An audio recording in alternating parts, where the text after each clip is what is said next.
Here's where your temperatures are. So we are anywhere from the low to upper 70s in most spots. Birmingham, the warm spot at 80 degrees. These temperatures will likely drop another degree or two as we approach sunrise. But all in all, and really not a surprise there. It's a very similar feeling to the last couple of days.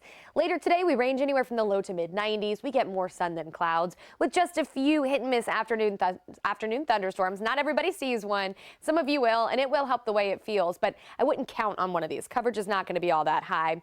And with our temperatures in the 90s, it could feel hotter than that at times today, but we're just below that heat advisory criteria. Here's a boundary. We've been watching it all week long. It is going to start moving towards our area, and that is going to allow for the development of some thunderstorms tomorrow. Some of those, as they move into North Alabama from Tennessee, could be strong with some gusty winds being the main threat. We'll keep an eye on it. Notice much of central Alabama not included in that.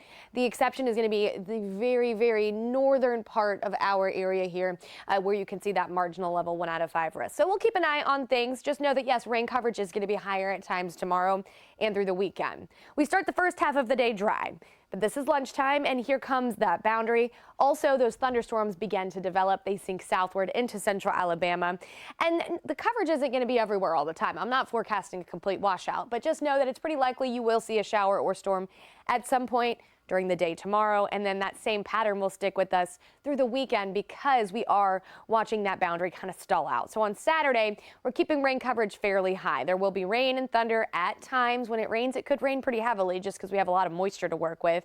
That is going to hold our highs, though, in the upper 80s and low 90s. Sunday, boundary starts to lift northward. As that happens, rain coverage is going to come down just a bit. So if you have outdoor plans this weekend, I'm not calling it a complete washout. I would not cancel your outdoor plans. Just have a backup just in case, and also keep an eye on the radar. And of course, we'll be here watching all that for you. The one thing that we will really kind of pay close attention to is the possibility of some minor flooding if we do start to see some repeated rounds of rain over some of the same locations. So something to keep in mind.